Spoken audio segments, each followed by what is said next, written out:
Welcome to Money Talks with Cathy Yang, your intel on the Philippine markets and the economy. In the headlines, U.S. President Trump says the U.S. economy faces transition, setting aside recession concerns. The U.S. records slower job growth. Asian markets open mixed. U.S. Treasury yields extend gains, the Nasdaq trims losses. And Bases Conversion Development Authority talks to us about Camp John Hay and New Clark City. We speak exclusively with BCDA President and CEO Engineer Joshua Jake Bingcang.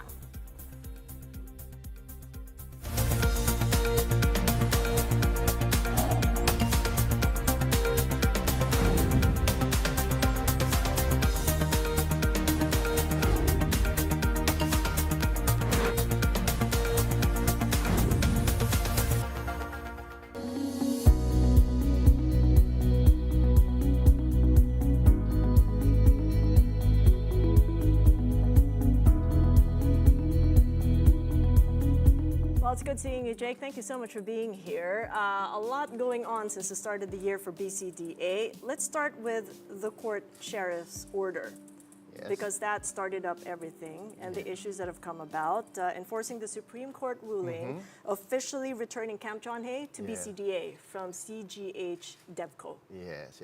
How's the transition coming along? Very smooth. But first, thank you, Cathy, for inviting us today.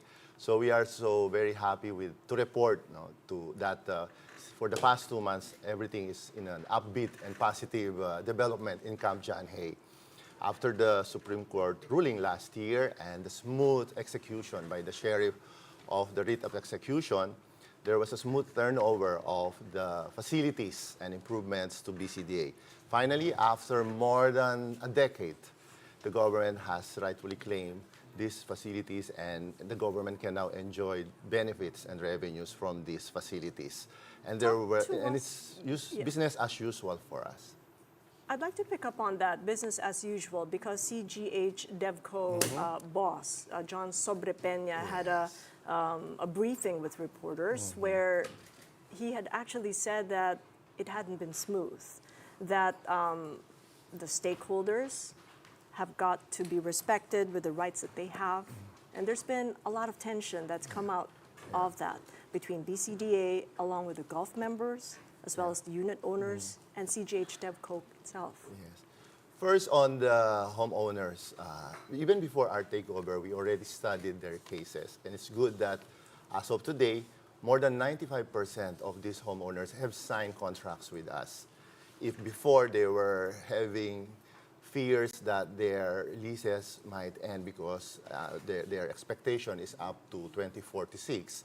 But with their new contracts with us, it's beyond 2046. It's 2050 or more, because we're giving them fresh starts of 25 years plus another 25 years.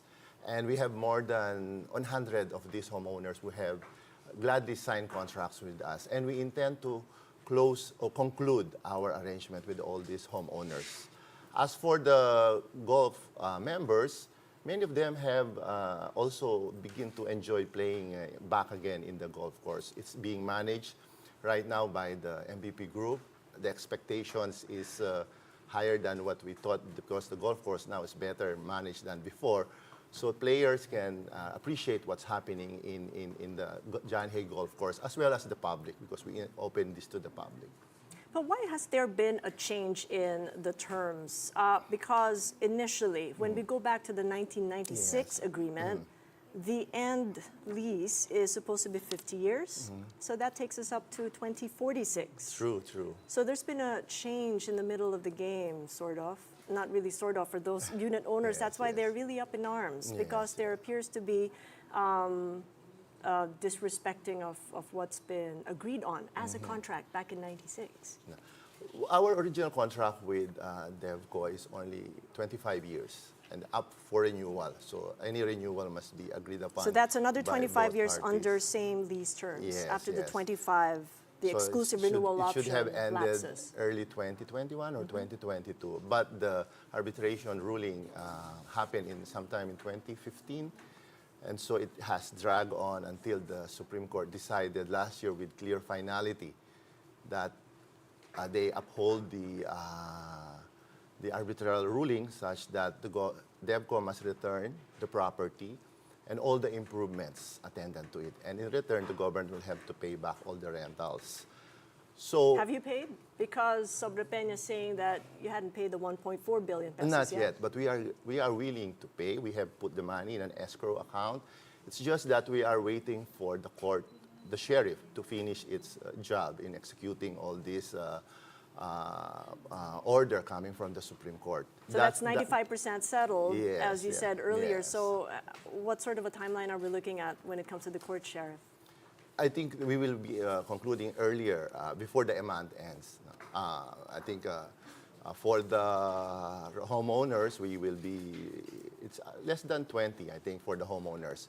For the hotel unit owners, we are also studying the arrangement with them. In fact, there are Koreans who were reported to be affected, and we are in close coordination with the embassy. I am a regular textmate with the ambassador, so from time to time, I give him updates on what's happening.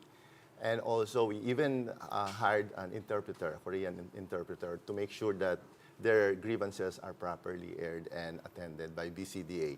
And soon we will be presenting these updates as well to the Koreans and to the embassy. What about the existing establishments there, those with commercial leases? Have you also renegotiated with them? Yes, yes. Those were the first to sign with us, like the Lemonade Hotel. We signed a new agreement with them, fresh 25 years. And in fact, we are about to sign another contract with them for the expansion. Because that's our goal, to make, because we have lost time in terms of development for Camp John Hay. So we want to catch up with this development so that the public can enjoy better service, more experience, better experience. So we are signing new contracts, commercial ones. And also last Friday, we also received 5 proposals for the updating of the master plans. It's a good number, and some of them are from international companies. So we will be updating the master plan for Camp John Hay because the master plan is 1990 circa.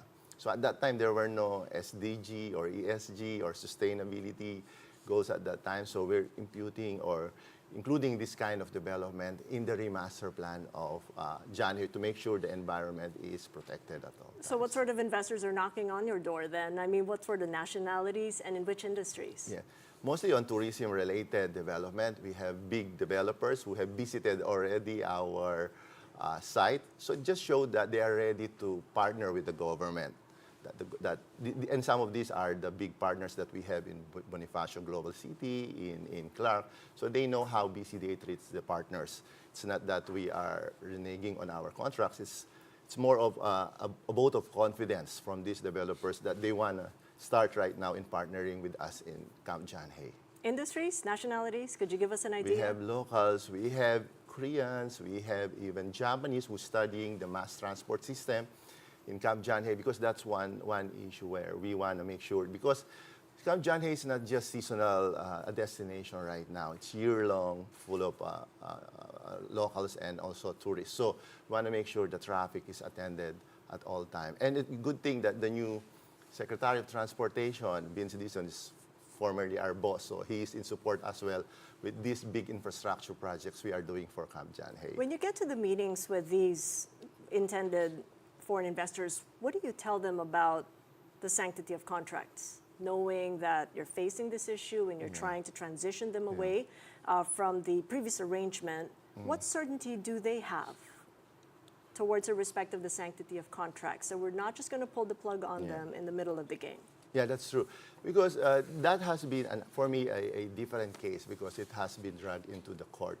If for us, we would be fulfilling all this arrangement if they were signed by BCDA, but they were signed beyond what is provided in the contract with our private sector partner. But for us, all the contracts that we have signed, like recently, we also signed a luxury hotel development with Philinvest, which is about to open this year. So it's clear in the contract that the BCDA is obligated to make sure that they will be able to develop the property for the next 25 years or beyond. Let's talk about New Clark City, because that's the real focus for the next major hub up north. But investors are saying that there hadn't really been a big development there after the 2019 Southeast Asian Games. In fact, the last time I visited Clark was during the Games. Yes, yes. Is there some truth to that? Well, pandemic sets in, right? The coronavirus devastation has a global impact. But I'm happy to report that, like for the first 2 months of this year, we already signed 2 big contracts meant to fast track the development of New Clark City. We started in January with the expansion of a 100-hectare industrial park with the Filipino-Japanese consortium. They are already in the south and they are expanding in Clark. So this investment commitment of around 30 billion is expected to generate tens of thousands of jobs. We are ready to turn over the property to them. And next is, just last month, we signed an agreement for the first 3,000 housing units in New Clark City with the Korean partners, including the Korean government. So these are FDIs, foreign direct investments. These are not ODAs. So these are the focus right now to bring more investment that will generate activity in New Clark City. And like this year, we will be opening the first world-class golf course in New Clark City, designed by Jack Nicklaus in Han Reserve, a partnership with a Korean investor as well. So things are going to fast track with the development in New Clark City this year, especially with a bill we are working with Congress. Right. What about the American investments? There are the Texas Instruments, the Hiltons, and the Marriotts with Make America Great Again. Yes, I mean, all the investments are coming back to America. Yeah. Have they expressed any reduction in the amount of investments or maybe a pulling out? No, not at all. No, because they've seen they're doing good business in Clark in general. And recently we also signed contracts with big logistic U.S. companies. These are Federal Express and UPS. In fact, as part of our commitment to our partnership, long-term partnership with these big U.S. companies, we're going to expand the Clark International Airport. Now we're going to build a new apron to park their aircrafts as well as build their second runway, because with this investment that these U.S. companies are doing and making Clark their hub, it will make the Philippines part and parcel of their global movements of services. So as support to them, we want to make sure at all times Clark is up and running, providing good support to their operations. Let me pick up on policy. As you mentioned that earlier, that Senate Bill 2647. Yes. A provision there is to extend the life of BCDA for another 30 years. Yes. But what's the justification for extending it for 30 more years when you've got 18 left? 18 years left in the existing arrangement, where you can first prove to foreign investors and local investors that you will prove that you could observe the sanctity of contracts. Well, and really and make sure that it's a stable policy climate for foreign investors. Yes, Cathy. Well, with the progress of New Clark City and with the takeover of Camp John Hay recently, we need at least 25 years to give comfort and confidence to our partners that BCDA will be there until the end of their initial 25 years and holding their contracts and partnerships. So we need at least 25 years. So with the extension, and thanks to the Senate and the House of Representatives, they were able to finish approving our bill, and soon it will be sent to the President for approval. So this is continuity, certainty, and more of a confidence setting to our private sector partner that BCDA will be, for the next 25 years, be with them, fulfilling their programs and developments. I will leave it at that. Thank you so much, Engineer Bingcang. Really appreciate the conversation. Thank you, Cathy. Thank you very much. And that was Engineer Jake Bingcang, President and CEO of BCDA, joining us here live on Money Talks. And coming right up, China's inflation fell below zero for the first time in 13 months. And catch our exclusive conversation with World Bank Country Director for the Philippines, Malaysia, and Brunei, Zafer Mustafaulo. Keep it here on One News.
I need to be seated and talk with Mr. Zafer.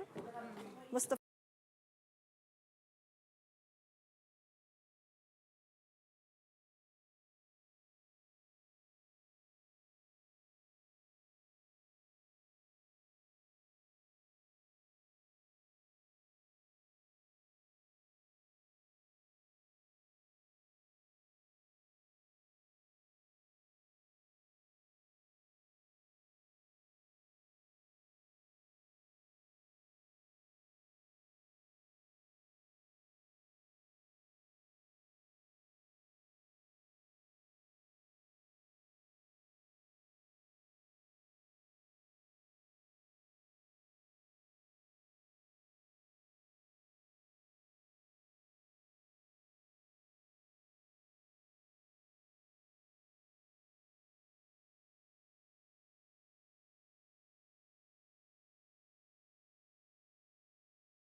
Welcome back to Money Talks. I'm Cathy Yang. The former central bank chief of Canada and England is set to succeed Canadian Prime Minister Justin Trudeau.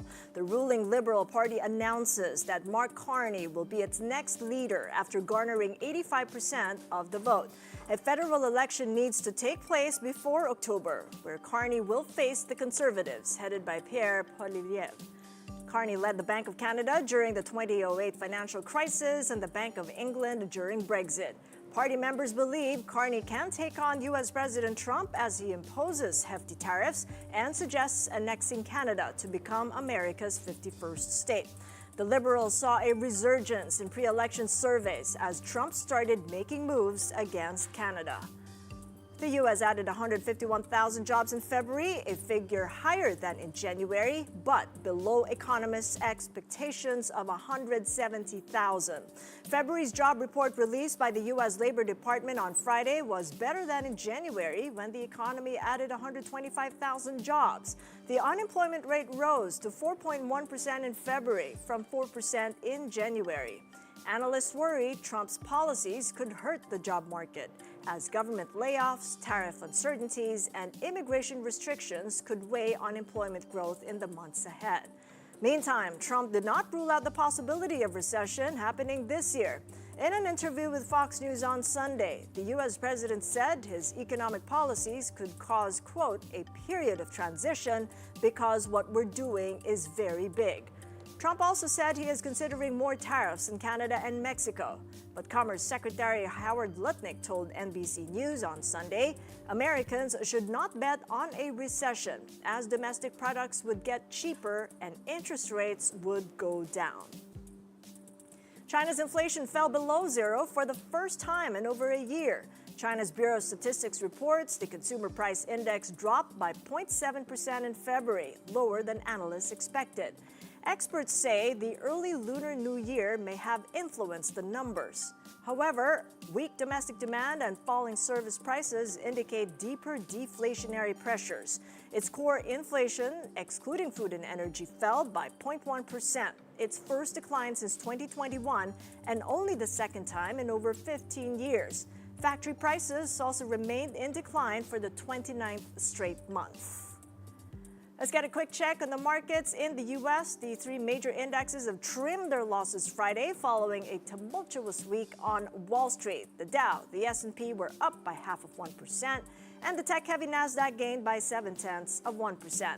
The Nasdaq last week entered into correction, declining by more than 10% or more from its most recent peak, while the S&P fell by 3.1%, its biggest one-week decline since September 6.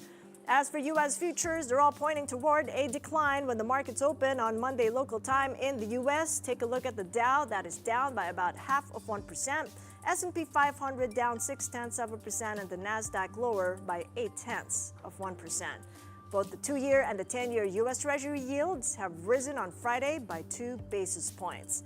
And here in Asia, let's take a look at the markets and their opening.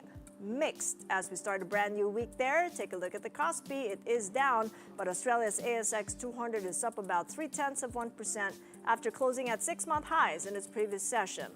And Kospi is the lone decliner there of 0.1%, and Japan's Nikkei starts the week flat. And let's go to the Philippine markets and see how the PSCI has traded in the first 52 minutes of trading. Stock market had opened lower by about 0.25%. Take a look at the opening there of 6,283. Last week, we saw a gain of 1.2%. Investors have turned optimistic by the strong corporate earnings and slower inflation rate. As for the peso, it's opened a tad weaker at 57.25 to the dollar. The peso closed stronger on Friday at 57.206.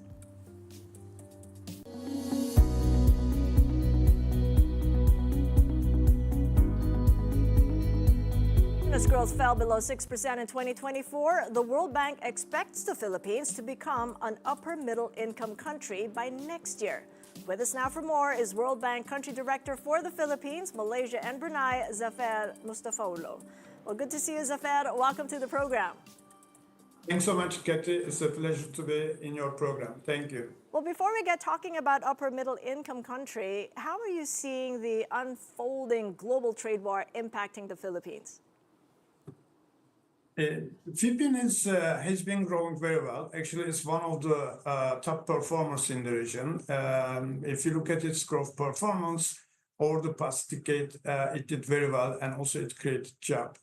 It is a good opportunities for its future. It is a young population. Half of the population is below 25. And it is well integrated in the East Asia. In that context, certainly, it bodes well for its future. We expect Philippines to continue growing in the next years, and that in that sense, it is likely to achieve its upper middle income status by 2026. Well, I've had Stan Church Jonathan Ko describing his clients seeing the Philippines with cautious optimism. That's the phrase that he used in the ASEAN. Do you agree? Or is there another phrase that you describe the Philippines vis-a-vis Malaysia and Brunei, which you also look after? So I cover Malaysia and Brunei along with Philippines, and I also in the past used to work on China, Vietnam, Cambodia, and many ASEAN countries. Each country has its different comparative advantages and positions, but I see all these countries actually that they have good opportunities, and they have been putting a lot of effort to increase their intra-ASEAN trade and then benefit from the growing trade connections and growth in East Asia. When we look at East Asia is still one of the top performing regions in terms of growth, despite global slowdown. So in that context, when we look at the past 5-10 years, we see that actually many countries in the region increased their exports both vis-a-vis among themselves and also some of the countries with the US. So in that context, I see Philippines has good opportunities. But of course, Philippines will also need to invest in reform efforts and continue boosting with reforms and opening up its market. And also, it will be very important to skill and reskill its labor force and create human capital to benefit from all these technological changes and things happening around us, and that would place Philippines very well in terms of its opportunities to continue with its very strong performer in the region. Actually, its growth performance in the couple past years has been only second to Vietnam. It has. So which priority reforms then so that we exceed Vietnam? And in the scenario that we have Trump 2.0 also causing the global political uncertainties? Certainly, we are preparing a new country partnership framework for Philippines together with the government. World Bank has been actually is about to celebrate its 80th year in the Philippines this coming December. So this is a very long partnership, and we have been very committed to support several structural areas, economic and social development areas. In the case of upcoming reforms that we would like to focus on, one of them I would like to emphasize is to improve health and education outcomes. When we look at Philippines, actually, a young person in Philippines, a child, is expected to only achieve 52% of full capacity when that child becomes an adult. Of course, it's still important to increase that capacity. Still, about 1/4 of kids suffer from stunting. And then also, when we look at learning education outcomes, we see that at the age of 10, young kids, when they read, almost 90% of them are having difficulty in comprehending what they read. So this, of course, an area that we are focusing very much to improve education and health outcome. The second area I would like to highlight is a competitive private sector. For growth to sustain, Philippines will need a very competitive private sector, as we are discussing, to benefit from these opportunities and changing context. And in that sense, we are focusing on improving regulatory business environments, its implementation, deepening financial markets that both provide access to finance but also stability, and also firm entry into the markets to create more and product firms and help them grow. Got it. The third area that I would like to highlight is infrastructure. We all know that Philippines suffer from infrastructure gaps, both in terms of physical, renewable energy, and digital transformation. Actually, the government is putting a lot of effort on digital transformation, and that's very important and good for future, certainly, and also to benefit from technological changes. Understood. And this is our fourth area of focus. And third, and the fourth one is actually resilient communities, given their exposure to climate risk. That's extremely important, and we have been continuing to focus on this area. Okay, we got that. It's a laundry list, but it's a good laundry list to work towards upper middle income. Thank you so much, Zafer. I appreciate this conversation. World Bank Country Director Zafer Mustafaulo joining us live there. And that is it for Money Talks. I'm Cathy Yang. Catch us again tomorrow, 9:30 a.m. here on One News. We're also streamed live on YouTube and on our Facebook channels. If you haven't done so, like and follow my social media pages. Have a great day ahead.